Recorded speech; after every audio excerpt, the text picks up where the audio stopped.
Welcome to the media meet, the team of Mowgli, and wish you all of you a great success. Thank you, sir. Thank you. Vishwaprasad గారికి మరి ఇంకో బ్రహ్మాండమైన block buster కావాలి ఈ cinema, ఎందుకంటే ఆయన సక్సెస్లు అవుతుంటే many people of new merit will come to the light. I wish you all the very best. And director Sandeep, Mowgli అనే దానికి చాలా వరల్డ్ వైడ్ మంచి recognition. It has more reach in to the every corner of the world. Mowgli అంటే అలాంటి ఒక title తీసుకుని forest anyhow jungle book and everything that related Mowgli, and అమ్మాయిని silent చేసేసి what is it that you are going to really score from this film? అంటే ఒక కొత్త love స్టోరీతో పాటు ఈ క్యారెక్టరైజేషన్లు పెట్టడానికి ఒక కైండ్ ఆఫ్ ఐడియాలజీ ఉంది సార్ సినిమాలో. అది సినిమాలో ఖచ్చితంగా రివీల్ అవుతుంది. ఒకసారి సినిమా ఓపెన్ తర్వాత ఓకే ఎందుకు చెప్పాలనుకున్నాడా, ఎందుకు ఆ పర్పస్ అన్నది ఖచ్చితంగా సినిమాలో అర్థమవుతుంది సార్. అండ్ ఇందాక ఏదైతే మనం లిరికల్ వీడియోలో చూసామో, ప్రేమకి మాటలు అక్కర్లేదు చేతలు చాలు అన్నదాన్ని ఒక బ్యూటిఫుల్ ఆర్టిస్టిక్ వేలో అందరికీ సర్వ్ చేసేలాగా ప్రూవ్ చేయాలని ఈ కైండ్ ఆఫ్ క్యారెక్టరైజేషన్స్ ఇవి పెట్టుకొని రాసింది సార్. మోగ్లీ అనే టైటిల్ ఏంటి అని అంటే, జస్ట్ లైక్ ఒక నార్మల్గా కొంతమంది ఊళ్ళల్లో ఇలా పెరిగిన వాళ్ళకి, అడవిలో పెరిగిన కొంతమంది వాళ్ళు ఏదైనా స్క్రీన్ మీద ఒక క్యారెక్టర్ని చూసి ఇన్స్పైర్ అయ్యి పెట్టుకునే విధానం ఏదైతే ఉంటుందో ఇది అలాంటిదే సార్. సో అది కూడా ఇందులో హీరో క్యారెక్టరైజేషన్లో రిఫ్లెక్ట్ అవుతుంది. సో మీరు అడిగింది యాక్చువల్లీ సినిమాలో ఆన్సర్ వచ్చే క్వశ్చన్ సార్. అది ఇక్కడికన్నా అక్కడ మీకు చాలా బాగా అర్థమవుతుంది.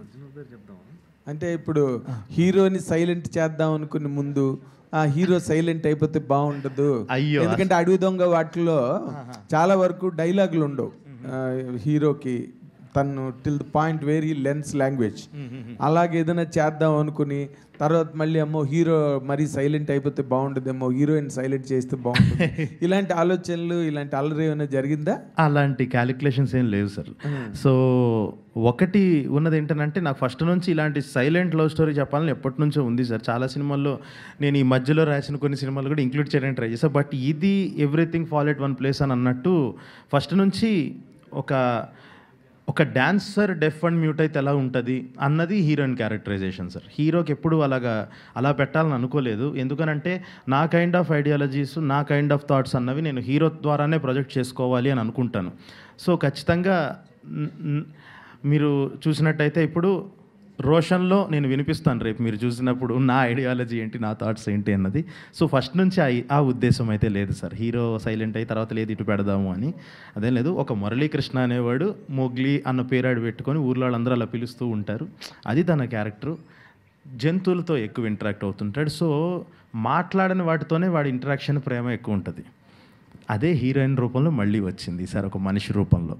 సో అది సార్ ఈ లవ్ స్టోరీ. అది రోషన్ అంటే ప్రేమించే, అదే మాట్లాడే అమ్మాయిని ప్రేమించడం వేరు, మాట్లాడుతుంటే వాళ్ళు మాట్లాడుతుంటే the love doubles and gets multiplied. But what is your experience? ఇప్పుడు వరకు ఏ హీరో చేయని ఎక్స్పెరిమెంట్ ఇది, వరల్డ్ సినిమాలోనే పర్హాప్స్ జరిగి ఉండదు ఇది, because you are loving a diamond of girl. What is your personal experience as an actor, as the character as an actor? Right. అంటే ఇట్ ఇస్ కంప్లీట్ కొత్త ఎక్స్పీరియన్స్ సార్. ఎందుకంటే మనం జనరల్గా లైఫ్లో ఎక్స్పీరియన్స్ చేసినప్పుడు, ఎవరినైనా ప్రేమించినప్పుడు మాటలతో చెప్తాం, ఏదో ఒకటి చెప్తాం. ఇలాంటి సినారియో నాకు నా లైఫ్లో అయితే ఎప్పుడు రాలేదు. వేర్ ఒక మ్యూట్ అండ్ హియరింగ్ లేని అమ్మాయిని ప్రేమించడం. సో అలా చాలా చాలా కొత్త థింగ్స్ నేర్చుకున్నాను. How to express my self through my actions, లేకపోతే ఎక్స్ప్రెషన్స్తో ఎలాగా కన్వే చేయొచ్చు కొన్ని చోట్ల. సో అలాంటి ఎక్స్పీరియన్స్ చాలా ఉన్నాయి and it was learning experience. Okay, Vishwaprasad గారు, మిరాయితో పెద్ద బ్లాక్ బస్టర్ కొట్టి మళ్ళీ ఇమీడియట్గా తెలుసు కదా ఒక certain film of certain standard బ్రహ్మాండన్ సినిమా చేశారని పేరు వచ్చింది మీకు. ఇప్పుడేమో మౌగ్లీ. ఈ సినిమా మీకు ఏ కైండ్ ఆఫ్ గ్రెడేషన్ బ్యానర్కి ఇస్తుందని మీరు అనుకుంటున్నారు సార్? జస్ట్ ఇందాక చెప్పినట్టే అంటే content based film with a span. అంటే ఇది సైలెంట్ లవ్ స్టోరీ అంటే you can get the feel of the movie. అది ఎంత అంటే ఒక రామ్ కామ్ కాదు, it's a love story. It has some comedy elements, but it has a lot of commercial elements. So ఇది అంటే మా banner ఒక నెగిటివ్ ట్రోలింగ్ ఉంటుంది, అంటే we have money, we spend money, we don't know how to make film అని. Mirai has proved little bit అనేది చాలా in a bigger way. So this will follow on to prove it's not money, the content matters and we can deliver content.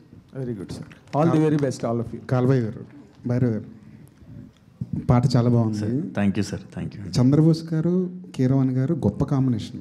వాళ్ళిద్దరు అసలు కూర్చుంటే పాటలు అవకగా వచ్చేస్తుంటాయి. వాళ్ళిద్దరి మధ్య పెద్దగా చర్చలు కూడా ఉండవేమో. మీకు ఆ కంఫర్ట్ చంద్రబోస్ గారితో ఎంతవరకు వచ్చిందండి?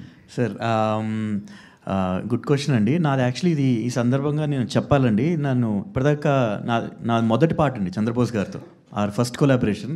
సో చాలా చాలా ఎక్సైటెడ్గా ఉన్నాను, ఎందుకంటే లెజెండరీ లిరిసిస్ట్. ఆయనతో నా పాట, నేను నా ఫస్ట్ కాంబినేషన్, ఫస్ట్ టైం అన్న చాలా ఆనందపడ్డాను. అండ్ ఈ సినిమా వరకు వస్తాయండి, నాకంట సందీప్కి లిరిక్ మీదుగా తను ఎలాంటి మాటలు కావాలి, ఎలాంటి భావాలు కావాలన్నది చాలా అసలు ఫుల్ క్లారిటీతో ఉంటాడండి. సో ఈ పాట వరకు నాకంటే ఎక్కువ తనే మొత్తం టేక్ ఓవర్ చేసి నాకు ఇలా అని చెప్పి చంద్రబోస్ గారితో కూర్చుని ఆయనకి ఎలాంటి కావాలి, సాంగ్ ద్వారా ఏం ఫీలింగ్ రావాలి, ఏంటి ఎక్స్ప్రెస్ చేయాలన్నది మొత్తం ఇప్పుడు మీరు ఇన్న లిరిక్ అండి, అది చంద్రబోస్ గారు ఆబ్వియస్లీ, బట్ సందీప్ ఇంటరాక్షన్, నాకంటే సందీప్ ఇంటరాక్షన్ ఎక్కువ ఉండిందండి. సో అది సందీప్ కాంబినేషన్లో ప్రతిసారి ఇది అవుట్ ఉంటుంది. ఏది లిరిక్ విషయంలో తనకే చాలా ఐడియాస్ ఉంటాయి. సో ఈ పాట కూడా సందీప్ కూర్చోవడం జరిగిందండి చంద్రబోస్ గారు. చందమామ రంగులు, పువ్వులు, వీటిని కంపేర్ చేయడం, సైలెన్స్ని చాలా గొప్పగా అనిపించింది. అది చంద్రబోస్ గారి ఐడియాలజీ అండి, లేదంటే మీరు ఏమైనా సజెస్ట్ చేశారు? సార్ది సార్ అది. అంటే మాకు ఫస్ట్ అంతా ఓకే, ఇది మంచి పాటలో వెళ్తుందని పల్లవి దాకా బాగుంది సార్. ఆయన సడన్గా ఆ ట్యూన్ విన్న తర్వాత ఫస్ట్ 2 లైన్స్ చెప్పారు సార్ ఆ చరణంలో. ఇదేంటి, చూపుల్లో సందేశాలు, సైగల్లో సంభాషణలు సరిపోవా అని చెప్పి ఆయన స్టైల్లో పాడారు. నేను ఏడ్చేసాను సార్, అక్కడ కళ్ళ నీళ్ళు వచ్చేసాయి నాకు. ఏంటి నా సినిమాలో ఉండబోతున్నాయా ఈ లైన్స్ అని చెప్పి చాలా చాలా ఆనందం వేసింది.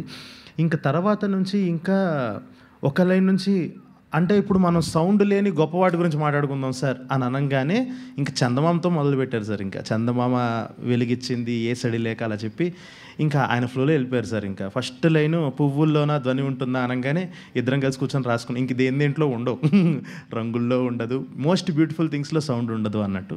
సో ఒక 2-3 అవర్స్ ఆఫ్ నా లైఫ్ లాంగ్ గుర్తుపెట్టుకునే ఒక మెమరీ సార్ ఆయనతో డిస్కషన్ అన్నది మాత్రం. పానీపూరి మింగేసిన శబ్దం ఏంటి చెప్పండి సార్. సో ఫస్ట్ తిని ట్యూన్ ఇచ్చినప్పుడు ఆ బ్లాంక్ వదిలేడు సార్. ఆ బ్లాంక్ వదిలినప్పుడు నాకు అది చాలా క్రేజీగా అనిపించింది. సార్ ఏమో ఆయనకు కూడా చెప్తున్నప్పుడు లేదు ఇక్కడ కూడా, సో రద్దంట ఇద్దరి మధ్య హద్దులు అన్నారు ఆయన. సార్ ఇది ఒకసారి మళ్ళీ ట్యూన్ అయిందని పెట్టండి, అదేంటి ఇక్కడ గ్యాప్ ఉంది కదా, అసలు ఇదే నాకు హైలైట్ నచ్చింది, వద్దు ఆ హద్దులు అన్నది వద్దు, ఆ గ్యాప్ వదిలేద్దామని అన్నారు. నేను దానికి ఆలోచిస్తూ ఇక్కడ మనం మాట్లాడుతూ అని గ్యాప్ ఇస్తాం కదా సార్, ఇది వాడదాము ఏం చేద్దాం అని చెప్పి అప్పుడు ఆ పానీపూరిది మాంటేజ్ క్రియేట్ చేసి అలా చేయటం జరిగింది సార్. ఈ మోగ్లీ కాస్ట్లో నాకు బాగా నచ్చింది ఏంటంటే బండి సరోజ్ని తీసుకురావడం. బండి సరోజ్ పేరు వినగానే నాకు చాలా క్రేజీ కాంబినేషన్ ఏదో సెట్ చేస్తున్నారు అనిపించింది. కానీ ఈ ప్రాసెస్లో, షూటింగ్ ప్రాసెస్లో మీకు బండి సరోజ్ గారికి మధ్య కాస్త గ్యాప్ వచ్చిందని, మీ ఇద్దరికి మధ్య పడట్లేదని చెప్పి బయట మీడియాలో కొన్ని కథనాలు, అది ఎంతవరకు నిజం? లేదండి, అంటే ఒకటి అది బయట వాళ్ళకి, చూసే వాళ్ళకి అలా అనిపించే ఎందుకు ఉంది అని అంటే, ఫస్ట్ ఆఫ్ ఆల్ నేను ఇప్పటిదాకా అందరితో, ఇప్పుడు మీరు ఇంతకు ముందు చూసిన కలర్ ఫోటోలో సుహాస్ కానీ హర్ష కానీ వీళ్ళందరితో ఏంటనంటే ఫ్రెండ్స్తోనే వర్క్ చేయటం వల్ల వాళ్ళందరినీ వాటేసేసుకొని బాగా వచ్చిందనగానే వెళ్ళి టక్కును వాటేసేసుకుంటాం, ముద్దులు పెట్టేసుకుంటాం, సెటిల్, ఇవన్నీ కనిపిస్తుంది. ఇప్పుడు కూడా నాకు ఒక 2 years ఆఫ్ రోషన్తో జర్నీ వల్ల అవ్వంగానే ఆ కైండ్ ఆఫ్ ది కనిపిస్తుంది.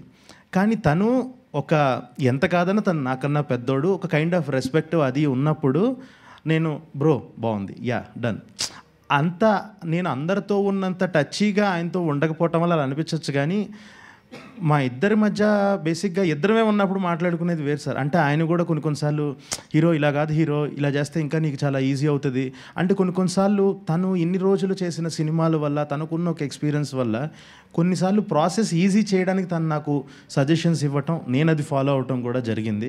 సో డిస్టర్బెన్స్ అన్నది ఏం లేదు సార్, అస్సలు లేదు.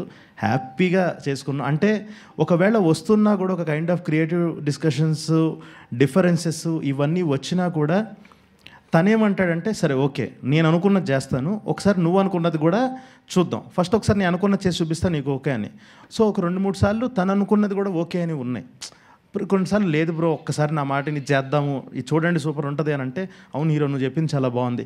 ఈ లెవెల్ ఆఫ్ డిస్కషన్లు జరిగాయి తప్ప డిఫరెన్సెస్ వచ్చేసి అంతేమీ లేదండి అసలు. ఫస్ట్ సినిమాకి నేషనల్ అవార్డు తీసుకున్న ఒక డైరెక్టర్ నెక్స్ట్ సినిమా 5 ఏళ్ళు వెయిట్ చేయడం అన్నది కరెక్ట్ అని అంటారు. ఎందుకంటే మీలాంటి డైరెక్టర్లు ఫాస్ట్ అసలు కరెక్ట్ కాదు సార్, అసలు కరెక్ట్ కాదు సార్, నాకే కరెక్ట్ కాదని తెలుసు. అదే సార్ అంటే మీ దగ్గర పంచలేయకూడదని నిజంగా గ్యాప్ ఇవ్వలేదు సార్, వచ్చిందంతే. సో పరిస్థితుల వల్ల. యాక్చువల్లీ ఈ సినిమా కంటే ముందు రవితేజ గారితో ఒక సినిమా చేస్తారనే న్యూస్ కూడా వచ్చింది బయటికి, ఒక యంగ్ హీరో ఉంటారు లైక్ సునీల్ గారి క్యారెక్టర్ అని కూడా వచ్చింది. ఏమైంది ఆ ప్రాజెక్ట్? అదే అండి, అంటే ఇప్పుడు ఒకటి అంత పెద్ద హిట్ రాగానే అందరూ వెళ్ళిన ప్రతివాడ బంతిపూలు జల్లేస్తూ ఉంటే ఒక హైలో ఉంటాం కదండి.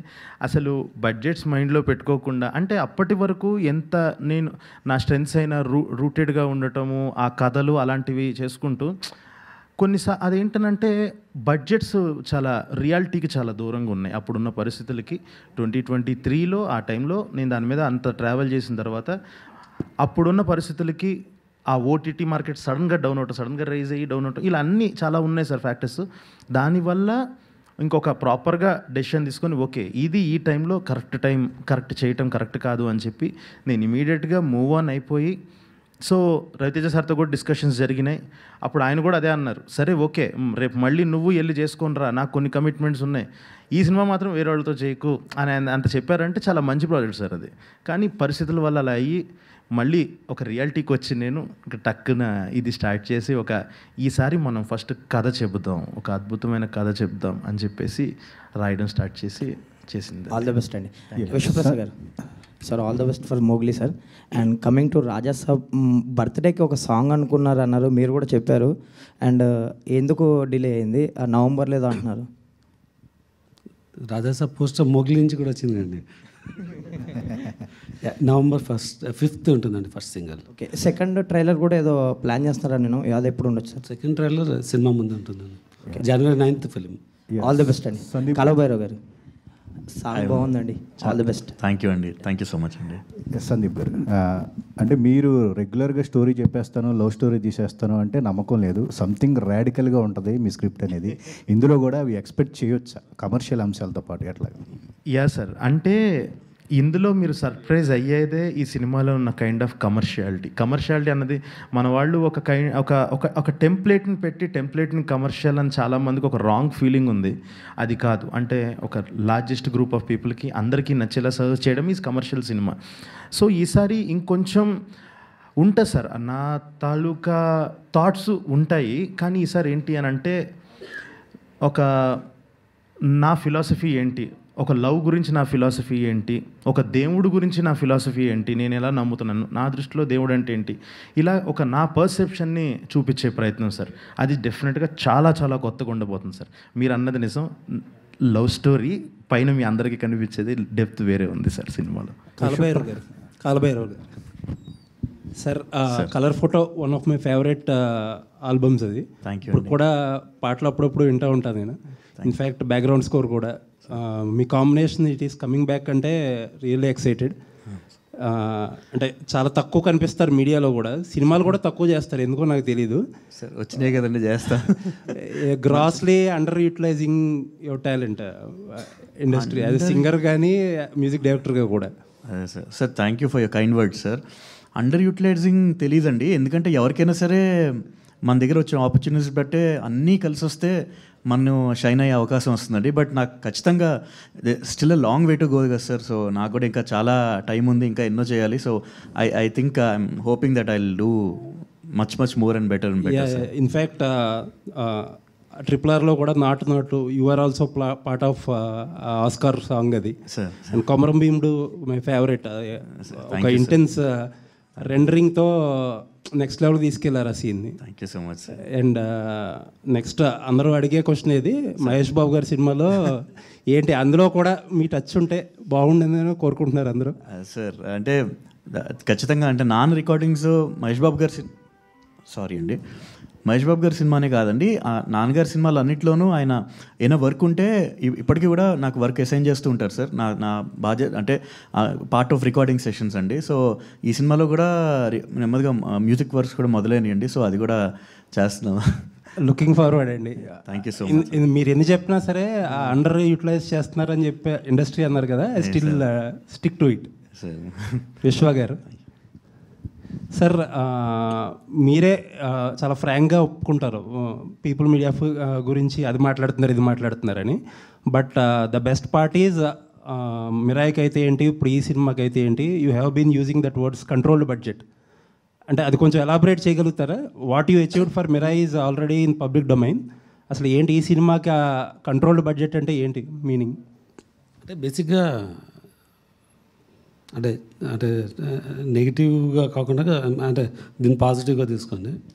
జనరల్ కాంబినేషన్స్ మీద వెళ్ళిపోతుంటారు. సో ఆ కాంబినేషన్కి ఒక బడ్జెట్ ఉంటుంది, ఆ బడ్జెట్కు కాంబినేషన్కి ఒక ఓటీటీ వాల్యూ ఉంటుంది, థియేటర్ వాల్యూ ఉంటుంది. దాని ప్రకారం మీ పిక్ స్టోరీ చేసేటప్పుడు చాలాసార్లు మాట్లాడాను. అంటే ఒక నెక్సెస్ ఉంటుంది, దానివల్ల కాస్ట్ అవుట్ ఆఫ్ కంట్రోల్ వెళ్తుంది. కాంబినేషన్ ఉన్న చోట కొంచెం కాస్ట్ అవుట్ ఆఫ్ కంట్రోల్ అయినా రికవరీ ఉంటుంది. బట్ డే వన్ కాంబినేషన్కి ఒక బడ్జెట్ లేనప్పుడు ఒక కంటెంట్ ఒక స్పాన్ డెలివర్ చేయాలంటే హౌ యూ ప్లాన్ అన్నది ఉంటుందండి. అంటే ఈ సినిమాలో you can compare with any large commercial movie. దానికి ఉన్న స్పాన్ ఉంది, దానికి ఉన్న ఎలిమెంట్స్ ఉన్నాయి. అది కూడా we could deliver in a very moderate budget. అది అంటే most of the time before movie if you can recover, it's a good antaru. So we are recovering before the release. So I believe this is the last release for this year anukunta. Yeah, December 12th కదండి. So నాతో ఉన్న సినిమాలో కానీ release చేసే slots లేవు. అంటే మీకే కన్ఫ్యూజింగ్గా ఉంది ఇంకా. So how is the year అండి మీ రివ్యూ? ఏదండి ఇయర్ ఏంటి మీ లుకింగ్ బ్యాక్ ఇయర్ ఎలా ఉందనుకుంటా? అంటే వి స్టార్టెడ్ విత్ జాట్ అండి. ఇట్ వాజ్ అ వెరీ అంటే బాలీవుడ్లో we got a very solid entry. Jaat 2 చేస్తున్నాము. సో విల్ హ్యావ్ అంటే ఆల్రెడీ ప్రీ బిజినెస్ ఉంది. So it's a very successful start మాకు. Mirai gave us a world wide recognition. అంటే on the విజువల్గా అంటే చాలామంది విఎఫ్ఎక్స్ అంటారు. ఇట్స్ నాట్ అంటే విఎఫ్ఎక్స్ తగ్గించట్లేదు. ఒక visual experience we created in a managed budget. Mowgli I can say we can create a extraordinary experience in a very controlled budget. మధ్యలో ఒక సినిమా స్కిప్ చేశారు. నేను స్కిప్ చేయలేదండి. ఒక డిఫరెంట్ జోనర్ మూవీని వి డెలివర్డ్ అండ్ వి గాట్ అంటే అంటే ఆనెస్ట్గా చెప్పాలంటే మిక్స్డ్ రియాక్షన్స్ వచ్చింది. సినిమా చూసిన ఎవరు కానీ దాన్ని తప్పుపట్టలేదు. సో రివ్యూ హానెస్ట్గా రాసిన రివ్యూస్లో ఎక్కడ గ్యాప్ లేదు. So we delivered a very good content. అంటే సిమిలర్ ఫీడ్బ్యాక్ స్వాగ్ వచ్చింది. So as a maker we didn't deliver anything. అంటే రియాక్షన్స్ డిఫరెంట్గా రావచ్చేమో కానీ we delivered a good movie అండి. ఆల్ ది బెస్ట్ అండి. సందీప్ గారు hi. So not to compare but Trivikram celluloid, Rajamouli film, Karthik Subbaraj పదం లాగా సందీప్ రాజ్ సినిమా అనేసారు. So what is Sandeep Raj సినిమా? సో దీంతో స్టార్ట్ అవుద్ది అది. అంటే ఓకే ఇలా ఉంటాయి అన్నమాట అని చెప్పేసి జస్ట్ లైక్ నేను నమ్మే అంటే నేను ఇన్ని రోజులు చూసిన సినిమానే నేను తీస్తే అది సందీప్ రాజ్ సినిమా. ఎలాగనంటే ఒక నేను ఇందాక చెప్పినట్టు peak of emotions, peak of just like ఒక లెవెల్ ఆఫ్ కామెడీ కానీ అదే అంటుంది మనకి. ఎట్లా ఉంటుందనంటే అన్ని parts of the body will be activated ఈ సినిమా చూసేటప్పుడు. జస్ట్ లైక్ కళ్ళెం నీళ్ళు వస్తాయి, హ్యాపీగా నవ్వు వస్తుంది, చిన్న పెయిన్ వస్తుంది, నవ్వు వస్తుంది లంగ్స్ నుంచి. సో అన్ని రకాలుగా కైండ్ ఆఫ్ ఎమోషన్స్ ఉండే ఒక ప్యాకేజ్ ఇది.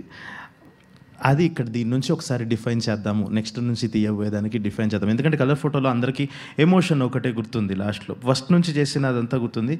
ఈసారి ప్రతి ఒక్క టెక్నికాలిటీ, ప్రతి ఒక్క రైటింగ్లో ఒక సినిమాలో ఉండే ఒక కైండ్ ఆఫ్ ఎమోషన్, షడ్రుచులు అంటాం కదా, అలాగే ఒక నవ్వు, ఏడుపు, అడ్రినలిన్ రష్, కోపము, ఇవన్నీ ప్రతిదీ హైలైట్ అవుతుంది ఈ సినిమాలో. దీని తర్వాత నుంచి అదే కంటిన్యూ అవుద్ది అని.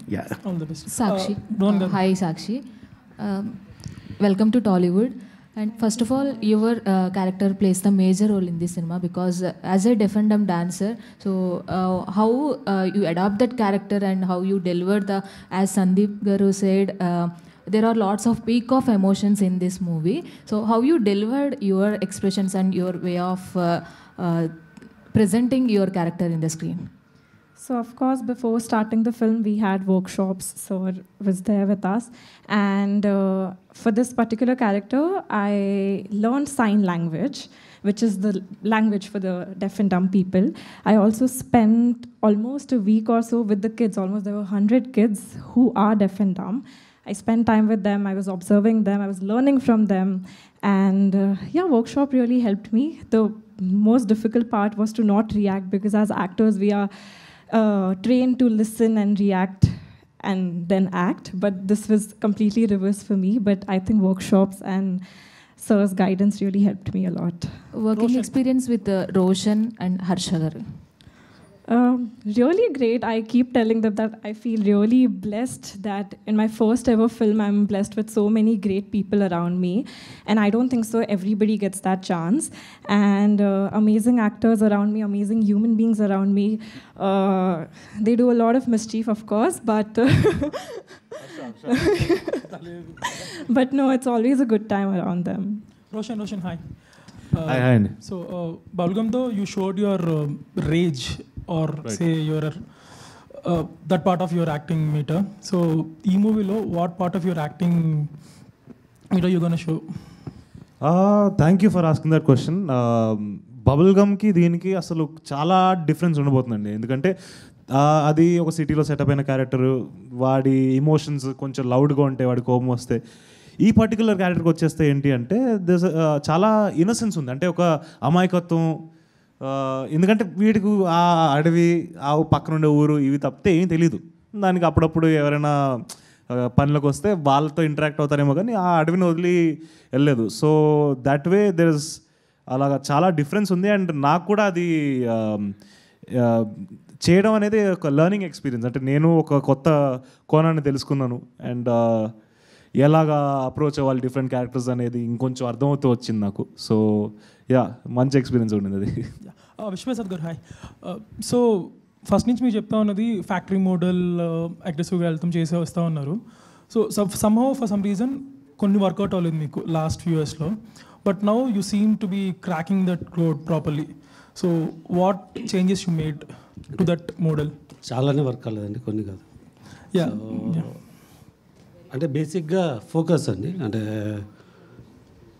నేను చాలాసార్లు చెప్పినాను, I came as a employee to here. So మనం ఏం చేయాలన్నా we need to have a clarity, అంటే and what is your commitment in to it అనేది. సో ఆర్గనైజేషన్గా we saw a lack of focus and get carried away. So దాని నుంచి we took a step back. I think we made, అంటే చాలా corrections అయితే తీసుకున్నాము, and we can see how we are progressing అనేది. And this is one of the movie that can set as an example. Roshan గారు, ఈ సినిమాలో ప్రభాస్ ఫ్యాన్గా కనిపించబోతున్నారని తెలిసింది. అదొకటేనా, ఏదో ఒక పాట, ఏదో చిన్న గ్లిమ్స్ ఏదో చూసాం బయట, మాస్క్ వేసుకుని, అంత ప్రభాస్ మాస్క్ వేసుకుని కనిపిస్తున్నారు. ప్రభాస్కి సంబంధించిన ఏమైనా రెఫరెన్స్లు ఏమైనా ఈ సినిమాలో? సినిమాలో ఓపెన్గా నేను మా ప్రభాస్ బెంటే అయితే మాకు ప్రభాస్ అన్నే ఇంకా అంతా. సో మేము ప్రభాస్ ఫ్యాన్స్ అయితే అది ఓపెన్గా ఉంది, దాంట్లో ఏం లేదు. మిగతా మీరు ఏదో చెప్పారు కదా, అది ఇంకా ఇప్పుడు రివీల్ చేయొచ్చో లేదో నాకు తెలియదు. బట్ కొన్ని సీక్వెన్సెస్ అయితే ఉన్నాయి, బికాస్ మేమిద్దరం ప్రభాస్ ఫ్యాన్స్ కాబట్టి, ఈ పర్టికులర్ క్యారెక్టర్స్ ప్రభాస్ అని బాగా ప్రేమిస్తారు కాబట్టి చాలా మూమెంట్స్ క్రియేట్ చేశాడు. అండ్ సందీప్ రాజ్ కూడా ప్రభాస్ అన్న ఫ్యాన్ కాబట్టి మినిమం కంటెంట్ ఉండేలా చూసుకున్నాడు. Thank you. సందీప్ ఇక్కడ. సో మామూలుగా సెకండ్ సినిమాలు చాలా వరకు పెద్ద పెద్ద డైరెక్టర్స్ అందరివి ఫ్లాప్ అవుతూ ఉంటాయి. సో దీన్ని మీరు ఫస్ట్ ప్రాపర్ థియేటర్ రిలీజ్ కాబట్టి మీది, సో ఇది హర్ష గారు. హర్ష గారు ఇక్కడ ఇక్కడ పీపుల్ మీడియాలో వరుస సినిమాలు చేస్తున్నారు, ఎన్ని అగ్రిమెంట్ చేశారండి? సినిమా టు సినిమా ఉంటుంది సార్ అది. అలా ఏం లేదు, బట్ అలా ఇట్స్ ఇప్పుడు కాదండి, నేను పీపుల్ మీడియా డిజిటల్ ఇన్సెప్షన్ నుంచి ఉన్నాను. But now we are successfully doing films and I'm really happy to be a part of ఇంత మంచి ఇన్స్టిట్యూషన్. ఎందుకంటే దీనివల్ల చాలామంది they are you know progressing and prospering. So yeah, అందుకని ఇంకా ఉంటాయి, చాలా ఉంటాయి అంత సార్. ఓకే. హర్ష మొన్న కొత్తగా ఒక బండి తీశాడు. అచ్చా అచ్చా. రోషన్ గారు సార్ ఇక్కడే. అమ్మమ్మ మంచి యాంకర్, నానమ్మ మంచి ఆర్టిస్ట్. వీళ్ళిద్దరిలో మీకు ఎవరిపై ఎక్కువ ఇంపాక్ట్ ఉంటుంది? గైడెన్స్ కానీ అంటే ఇంపాక్ట్ నాన్నదా అమ్మదా ఎక్కువ? ఇద్దరిదే ఉంటుంది సార్. అంటే నాన్న తన పర్ఫార్మెన్సెస్లో ఒక న్యాచురాలిటీ, ఒక ఆర్గానిక్గా పోర్ట్రేట్ చేయడానికి ప్రయత్నం తను చేస్తుంటాడు. అండ్ అమ్మ స్పాంటేనిటీ, అది నాకు బై మిస్టేక్ కూడా ఇంకా రీచ్ కాలేదు, బట్ అది ట్రై చేస్తున్నాను ఆ స్పాంటేనిటీని పొందడానికి. సో ఇద్దరు ఇంపాక్ట్ ఉండాలి, ఉంటుంది కూడా. Okay sir. విశ్వ గారు